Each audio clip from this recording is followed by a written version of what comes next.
Hey nerds, Farmer Jesse here. Welcome to Growers Daily, your daily dose of ecological farming insight. It is Wednesday, August 20th, 2025, and today is another fun special episode for you all as I got a chance to sit down with John D. Liu, a legendary ecologist and filmmaker, and we just chat about some of the large-scale ecological restoration work he has seen and been involved with, what some of the effects on the communities and economies have been, the role of ag in all of this, and some ways in which we can all get involved in ecological restoration. I could have happily had this conversation for days and days. John has seen and done so much, it's impossible to cover even a small sliver of it in a short talk, but I hope you enjoy what we were able to cover, and I hope to stay in communication with John because he is just a wealth of insight and inspiration. So let's do it.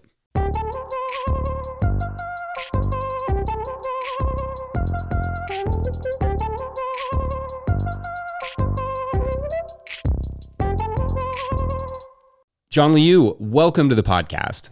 Thank you so much. It's super great to have you. I'm very excited about this conversation. Maybe if you could just tell us a little bit about yourself, like where you are and what you do, a little bit of that stuff. Well, I'm in Beijing, China. I'm in my studio here. I was born in Nashville, Tennessee, and grew up in Bloomington, Indiana. But back when I was 28 years old, I came to China and I had the opportunity to help open the CBS News Bureau, and I worked there as a producer and cameraman for a decade. That was a period where China was rising from poverty and isolation, and there was also very big geopolitical events in the region and the collapse of the Soviet Union, and working for CBS, and we had the evening news and 60 Minutes and all of the shows. So I went all over the world, and I kind of became slightly addicted to that life. But it was exhausting too. So later I was watching as China was developing from a poor ancient civilization into a modern superpower. And that was kind of interesting, but I noticed a tremendous amount of pollution, and I was quite worried about that level of pollution. And so that started me on another area where I started bringing films to China on ecological issues about pollution and health implications of that. And I ended up bringing 1,000 films to China, and it really helped. You could see instantly the population was changing their minds about public health and about pollution. And they realized that was really very important for them. When you say you brought 1,000 films, what kind of films were you bringing? Well, there were a lot of British films, documentaries on air pollution, on water pollution, on toxins, and there's climate change, erosion. I mean, basically all these things, and then urban development, the idea that we're building all this hardened infrastructure and we think that that's what we depend on for life, but in fact we need air, water, and food and fertile soils and biodiversity, but we're focused somehow on these hardened infrastructures. So that led me to, a lot of people started to notice this, and I had left CBS and I built another studio for Italian television, and I built another one for German television. I also built some studios for just educational purposes for the Environment Agency and so on.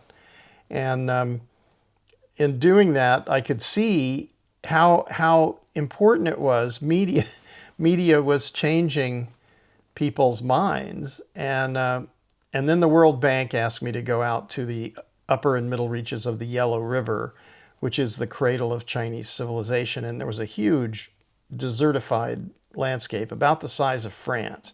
It's called the Luce Plateau. It's really where the early dynasties were based. And in this place, it was just desperately poor. And the rest of China, the coastal regions and the industrial areas and the cities, were sort of really improving. They were gentrifying, I guess you would, you could look at it that way. And basically, this place was stuck, and it was basically ruined, and when I went there, I couldn't really understand it, because the idea that the most populous ethnic group came from a place that looked like the moon, just didn't compute to me. Later on, I had many opportunities to go to the Middle East, and so I realized, well, actually, all the early civilizations, they destroyed their soils, they destroyed the hydrological cycle, and then they turned the areas into deserts. And what I saw, though, this was the World Bank and the Chinese government deciding that they were going to restore this cradle of civilization. And I thought, is that even possible? And when I saw that and I compared that to the geopolitics and the sort of egos, I mean, really, these guys are more or less legends in their own minds, really. It's like nobody remembers Brezhnev, who cares? I mean, it's nothing, finally. And so, I realized that there was more in the sort of evolutionary succession and the interaction between plants and animals and humans and all life emerging on the planet, and that was connected to eternity. That's really something else. It's cosmic in nature. And as I realized, I was alone standing on a mountaintop, instead of crowded with a bunch of people who thought everything is determined by how much money you have or how much power you have, or motorcades of people with armed guards and stuff. So I was like, oh, this is actually more real, and it flooded into my being. Like, oh, this is what I'm supposed to do. And of course it's nice to be trained as a professional observer and be able to have some skills to be able to communicate this, but this is what is more important. So you started filming this area, right? And that's kind of like where it started for you? Well, I had already been taking these environmental films on different pollution issues and social issues. And then the BBC was asking me, would you film some stories? So I started filming Chinese environmental issues. So about poverty and raising people out of poverty. I think the first film I did with the World Bank was scaling up poverty reduction in China, because it brought hundreds of millions of people out of poverty. It's never been done before. In a decade, you can raise hundreds of millions of people out of poverty. That's extraordinary. So I started to get interested in those kinds of things. But then when the World Bank asked me to go out to this place in the List Plateau, and I'd sort of had a little inkling when I was doing the poverty film about this, but then the next year I said, well, we could go and do an entire film on that because it's so important. And when we were doing the baseline study to see what it looked like when it was in its early stages, and then we started to learn and document the methods that they were using to bring back vegetation, to bring back the hydrology, and to restore the lower hydrological cycle.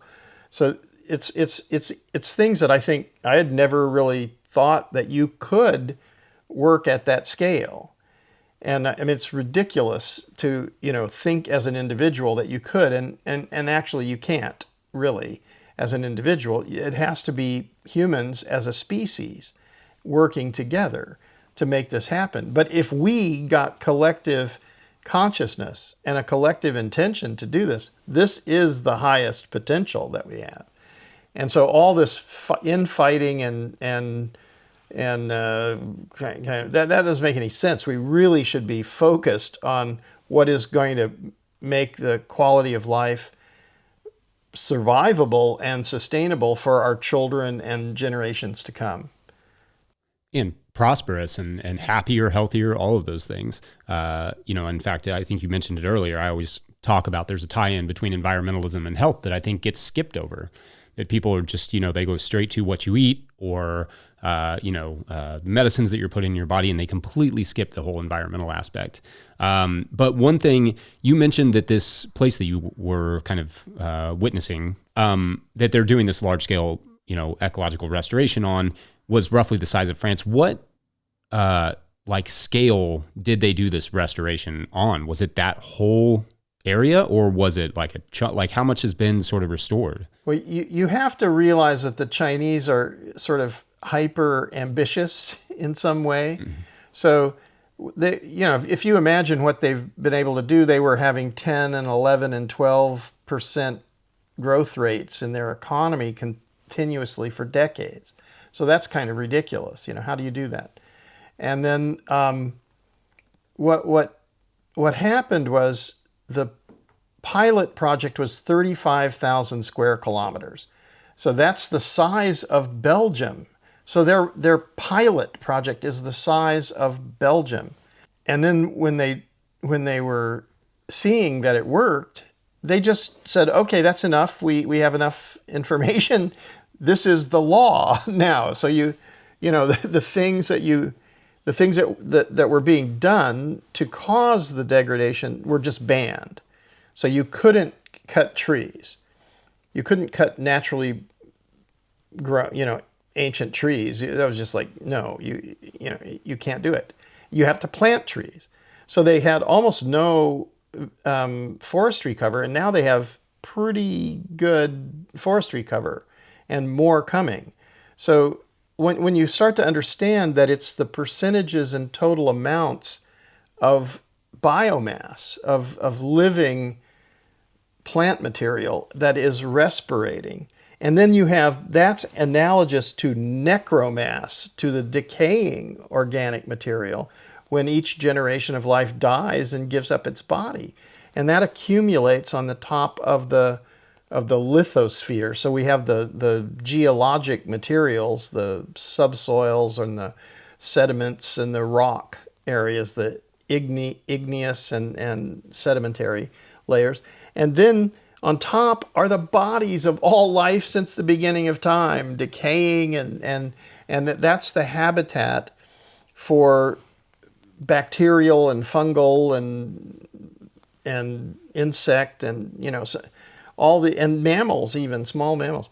And so all of this is happening under our feet, sort of, and we're kind of not necessarily, now a lot of people know that it requires these bacterial and fungal communities to make the mineral nutrients bioavailable to the plants. But back 30 years ago, when I started to do this research, pretty much nobody knew that. This was not known. But when we started seeing it, we were like, oh, well, this is very important, and so we've documented that period. And when this knowledge came, and we've seen what it does. So not only, a lot of people said, well, how can we do restoration? How can we do that? Because we really need food. We need productivity. So we just really want to beat this ground and, get out as much, mine it for as much as we can. And actually, when you do the analysis, you find that if you think that degraded landscapes are more productive than functional ones, then really you have no clue what you're talking about. Because functional ecosystems are always more productive than degraded ones. And our shifting away from massive diversity through evolutionary succession, where all the plant life and animal life as well created a biologic system that held the moisture close to the earth, moderated the temperature, altered the wind speed, wind direction, and vortex activity, and basically altered the physics. So that's how nature manufactured or created, constantly filtered, and continuously renews the oxygenated atmosphere, the freshwater system, the fertile soils, and the climate and the weather. So, okay, if we understand that now, and we're at that level of understanding, well, then that must be the central intention of human civilization, because that is the basis of life and the basis of health. And because of that, it's the basis of wealth as well. So, and to that point, actually, in the next segment, I want to talk a little bit about that wealth element, because I think that's a critical part of this, especially if you're trying to sell it to somebody who's never cared, to be like, what are the benefits of caring about this? And also, I just want to add this because I was reading about it this morning, that Kentucky's having one of the hottest summers we've ever had, but it isn't hotter than 1936, which was in the middle of the Dust Bowl. And a lot of people, or a lot of research some research suggests that that is partially just because you had this giant barren landscape to the west of us that was essentially just not cooling the air before it got to us, to put it very simply.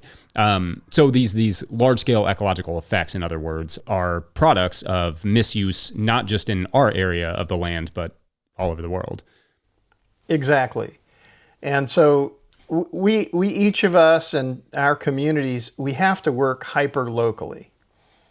But on the other hand, this has to happen simultaneously everywhere on the earth now. Like if we look at the scientific, so I've been able to have many visiting fellowships to different universities and research institutes now over the last 30 years. And the data is clear. The impacts are increasing very rapidly, much more rapidly than people were talking about the middle of the century or the end of the century.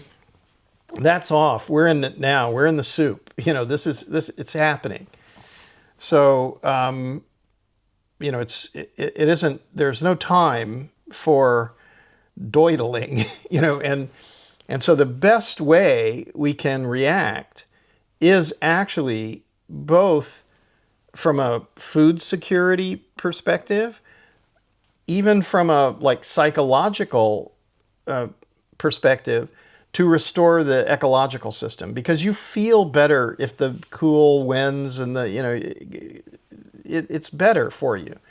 And the Japanese are calling it forest bathing. You're supposed to, they'll give you a doctor's prescription. Here's your prescription. Go take a walk in the woods. And that actually works way better than take a bunch of pills. So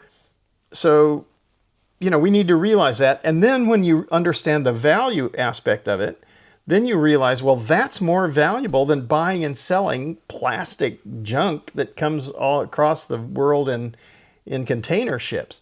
And when we know that, we actually need to make our economy reflect our understanding. All right. On that point, I want to make sure to get a break in here real quick. And then in the next segment, we're going to talk a little bit about that wealth side, what the economic effects and the social effects are of these ecological restoration projects. Be right back. Today's episode is brought to you by Farmhand. We know it's peak season, you're busy, but the messages you send now are what drive renewals later. That's why Farmhand is offering free instant access to their farmer-built newsletter builder. No demos, no setup fees, just drop your logo, upload your list, and start sending farm-branded emails that boost sales, engage members, and save you hours each week. Get free access today at farmhand.partners/no-till. That's farmhand.partners/no-till. All right, back to the show. Let's continue in a little bit on this conversation about sort of the social and economic benefits of these ecological projects, because I think people see it as expensive or maybe even unnecessary. But I've seen a lot of your work and a lot of the projects that you've reported on or covered, and I've seen how you've talked about people returning to the land, production on those agricultural lands improving. Can you talk just kind of a little bit to that idea? Sure. We've created a thing which is called the ecosystem restoration communities. you can find out about that. And that actually started, I was dreaming, and I actually didn't have too much faith in my dreams, but I kept waking up in the morning and people were going in my dreams, skipping off to go camping and to plant trees and help restore the earth. And I just thought, oh, wow, that really sounds, I've been working on this for decades now, at that point, over 20 years. And I thought, nobody's really listening to me. I don't really, I don't really believe it. And then I wrote this essay called Earth Restoration Peace Camps. And what happened was, when it was published in Permaculture magazine, actually tens of thousands of people started saying that's what we want. So when that happened, it was sort of like, okay, actually they do want it, and then we have to figure out how to do it. It's really not a question of whether they want it or not, it's how do you do it. And so we started the first camp in Spain. And Andrew Millison has a beautiful piece he did on that recently. I just watched that the other day, actually. We'll make sure to link that in the show notes. Yeah, it's a really amazing. Fascinating project.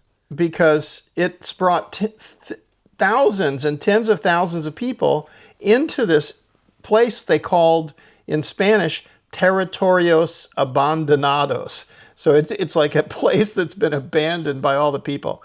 It looked like a Fellini movie. You'd have an old woman in black with a veil, going to the church, and nobody else, tumbleweed flowing through the village, and ruins everywhere, just like ruins. And if you study it, it's interesting too that they had all these oak trees before, and they cut them, many of them, to build the Spanish Armada. And then the Spanish Armada was sunk, really fast. It didn't last long. They blew it up. And so it was really kind of a thing that had turned into a desert. It was, again, looking very similar to the situation in China.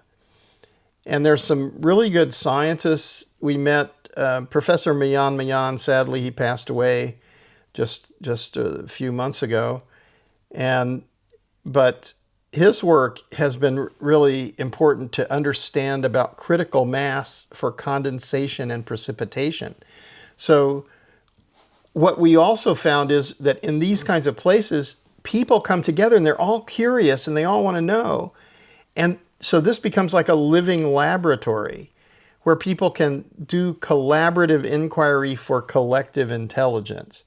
So it basically means we can all study together and we all end up with the knowledge. So it's not like selfishly trying to gather the knowledge. It's like this has to become the common knowledge.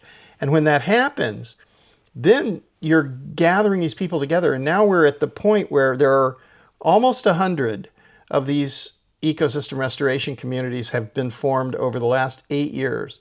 We're in the 9th year now since they started. And they're continuing to grow and they're getting better. So there's more, we're learning more about, like, you can collectively buy land in a community land trust. And you can have shared tools and machines, and you can even do the kind of home building that the Amish do, where everybody comes and you build a house really fast, everybody helps. And you get better and better at doing those kinds of things. You can have restaurants, you can have music camps, you can have pubs, and whatever you need, you can have for the community if you get all this right.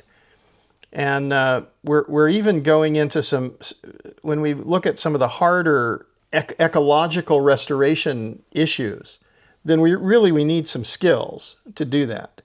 So one of them that we're looking at is living water gardens. And this is something that the Dr. John Todd started doing a long time ago, 60s and 70s in the United States. He was at Woods Hole, Massachusetts, and the New Alchemy Institute. And when he started doing this, it became a thing, and a lot of people started making them. He called them, the first ones were called living machines, and then he had the eco machine, and we're just in the process of moving one to Britain called an eco oasis. It's a geodesic dome, and it encourages just rapid growth of bacteria and all these early precursors of soils, and it just bursts into life. Just to kind of drill down a little bit on what you're talking about. When you said it, it reminded me maybe of like the chinampas or something like that, where you're growing food on water. Is that what you're talking about, or like how does? Well, you can, but we have a pollution episode which took place in Britain now, and so in this case, and what we've also been seeing, China has taken it on, and so I can share a lot of information with you about what this is like, but essentially they started to realize that all these places which were filthy and they were horrible, eutrophicated, so that nutrient enrichment, because they're losing a lot of their nutrients from their animal farms or from their misapplication of chemical fertilizers. And it goes into the water, and then the water has algae blooms all the time. And you're seeing this now everywhere.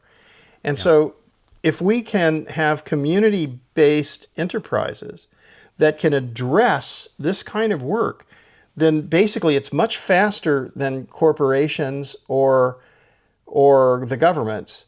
And it's directly in the benefit of the individuals and the communities that are affected by this. And it's a job. And it's a job that's not working in a cubicle or selling fast food or doing some stupid thing that's not needed. This is really where we need to put our energies, because this means the future is going to be better. And when we reach that point where we understand that the value of this is higher than anything else, then it's going to be well paid.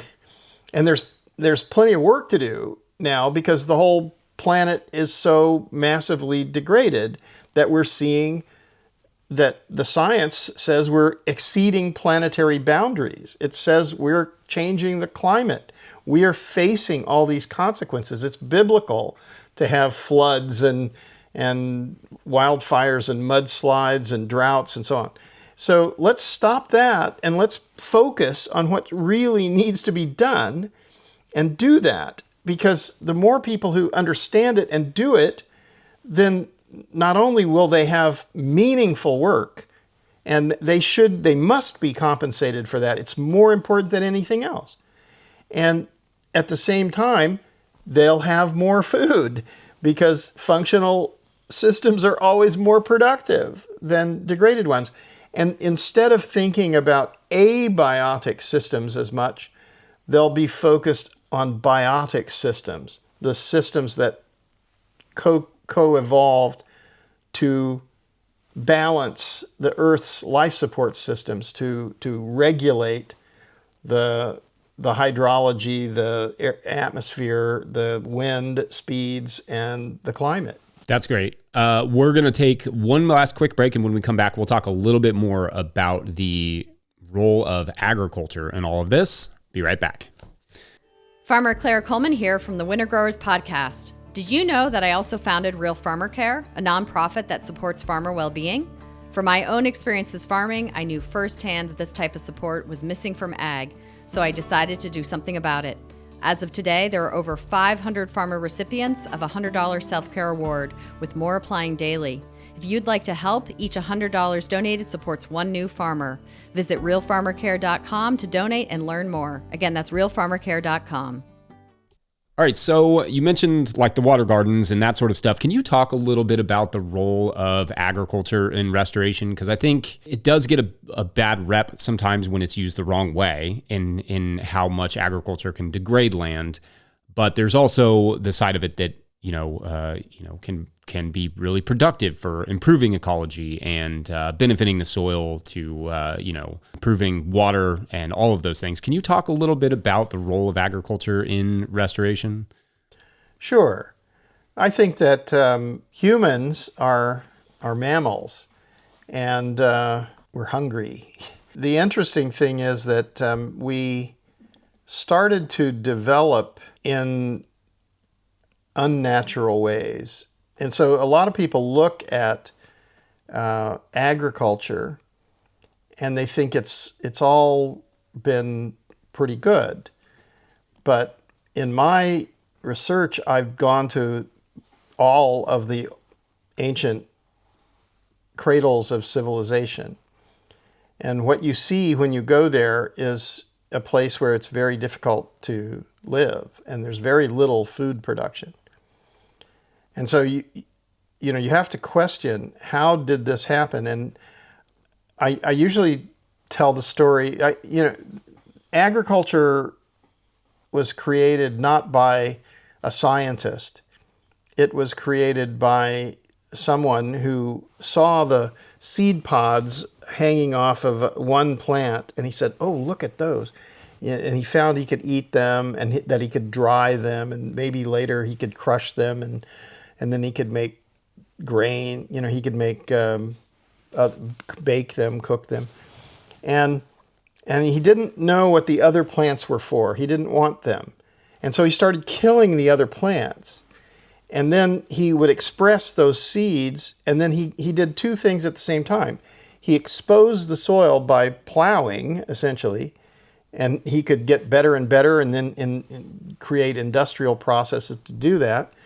And then he created monocultures. So both plowing and monocultures are very hard to justify if you look at it from an ecological perspective. You think they're more productive because you have vast areas and you can use the kind of industrial methods to hoover up all of the grain.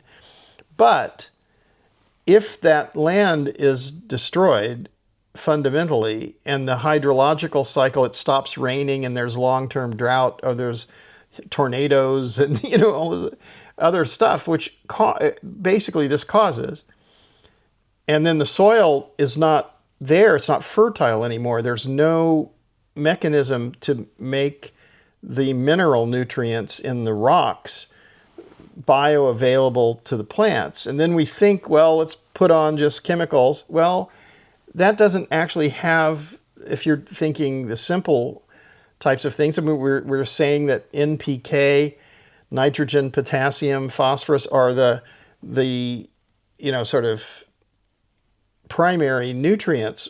Well, they're not. It's what about carbon and oxygen and hydrogen? That's wrong. And they're secondary nutrients. And what about the micronutrients, which are regulating our glandular development or our brain development when we're young, or even when we're old? Let's be honest. We're exchanging our cells all the time, and we need to have all of these different complex life systems functioning. And that's not coming from, chemicals. It's coming from the sort of natural systems that have co-evolved over billions of years. And we're not going to magically, in a few tens of thousands of years, change that. And I don't think we should. I think we really want to live in a natural way. And so if we understand that agriculture is connected, or food production is connected to polycultures and to ecological function, then agriculture has an enormous potential to be more productive and also to most definitely be functional. So as soon as we get to the point where we value the function higher than the production, then suddenly everything changes. From logic, that must be the central intention of human civilization. Ecological function must be the central intention, because focusing on the production of commodities that causes to weaken the ecological function, that degrades the amount of wealth you have, that degrades your health, that degrades life. And so essentially, we're at this moment in history where we can understand that.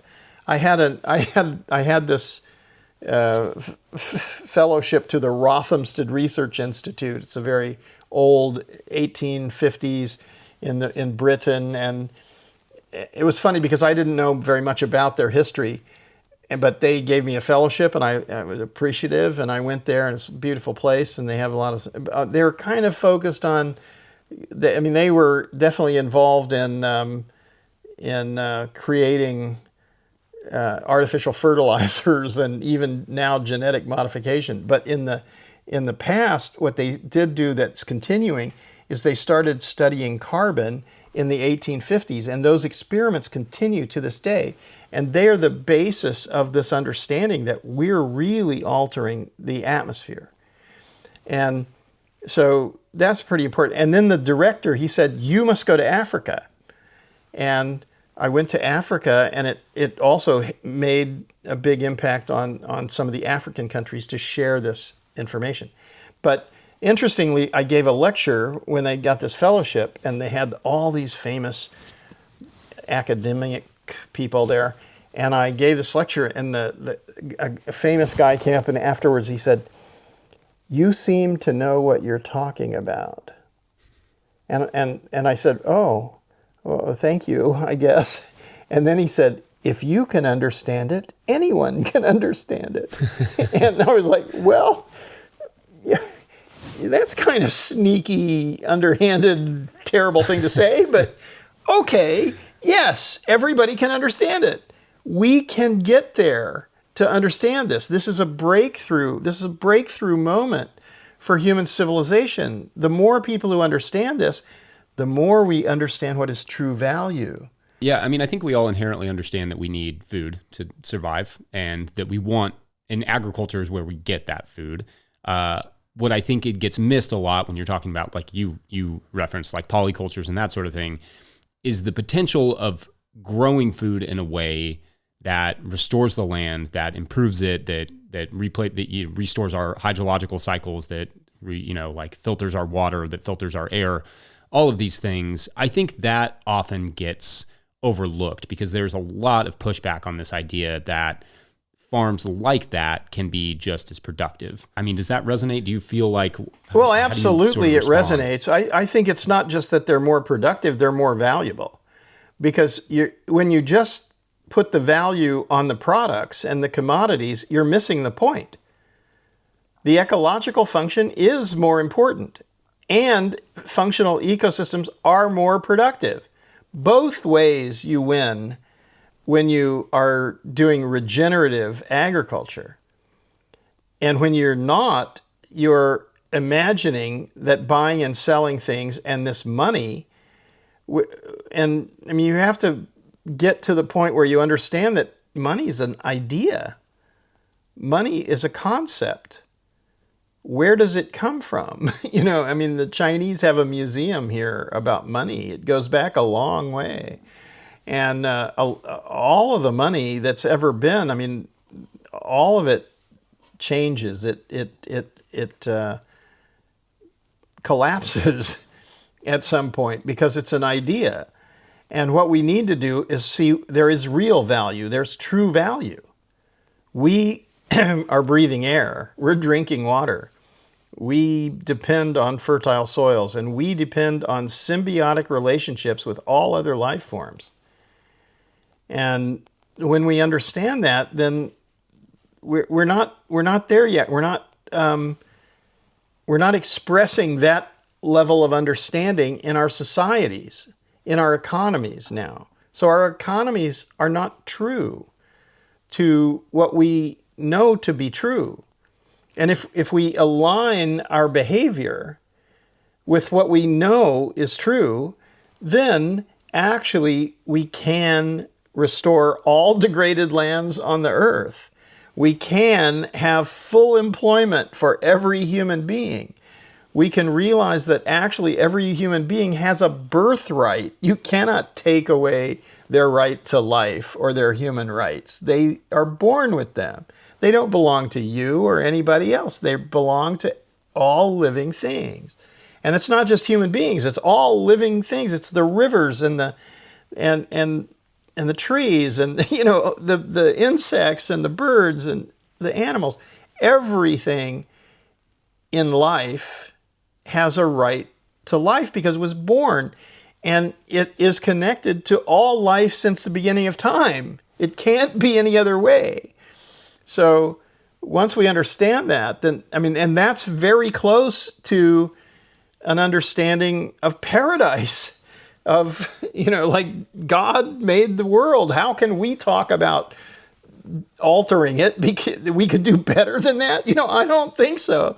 This is the only planet we know of that has an oxygenated atmosphere and a freshwater system and fertile soils and amazing biodiversity. And all these egotistical people wandering around like saying what they want, that doesn't matter. We're going to have to, if you were in certain societies, they would be considered crazy. And, you wouldn't want to actually just look at them too much. You'd like to, have some tea, take it easy. We have to take this guy off crisis control, you might say, John, this has been such an amazing conversation. I could keep it going all day long, but I'm going to respect your time and I have to go harvest some basil. But thank you so much. We will make sure to link your projects in the show notes and hopefully keep in touch. Well, let's do it. Let's become very good friends. I think we all need to. That sounds delightful to me. I would say that relationships that matter last a lifetime. Absolutely.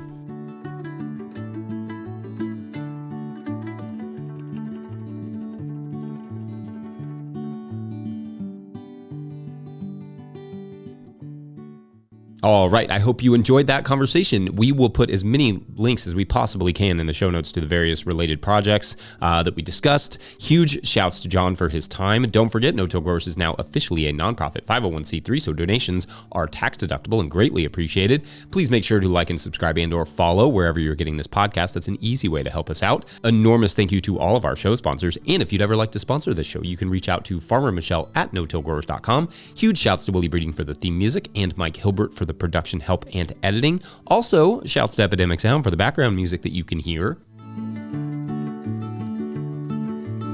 Pick up a hat or a copy of my book, The Living Soil Handbook, at notillgrowers.com to support our work. Big thank you to everyone over at patreon.com/notillgrowers, where at a certain level, or if you just bump up from one level to another, or you sign up in the month of August, you get a shout on the show. So big shout outs today to, it's all of our pollinators. This is a good list.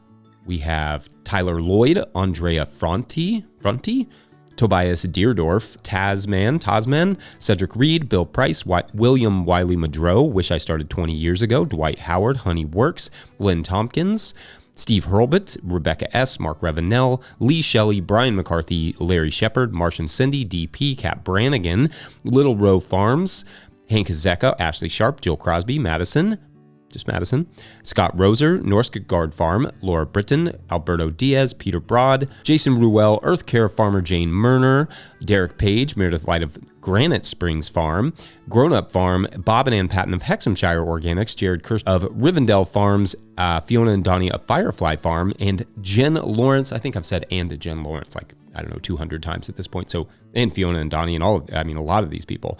So thank you to all of our pollinators. All right. So as you will remember for our story this week, the young couple finally got to see the property that was going to be given to them. And although the land was stunning, the living quarters were indeed quarters.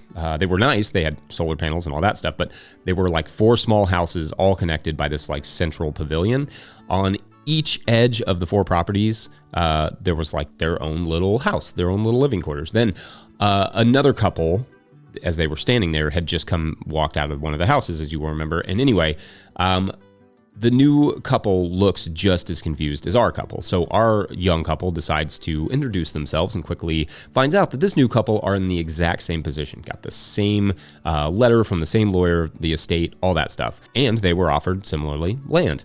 But unlike our couple, they actually had been farming on farms for years. And after a few minutes, another truck pulls up, and out of that truck pops a strong young man, beaming with enthusiasm. He says, "I take it you all got a letter too, huh?" Then another young woman pulls up and smiles and asks, "Am I in the right place? Are any of them?" That is for tomorrow on the Do What Now farm. Oh, I kind of like that. I don't know if that would really translate if you read it. You'd be like, "Do what now farm?" It almost sounds like "Do what now farm?" I don't know. I tried. Thanks for watching and or listening. We'll see you tomorrow. Bye.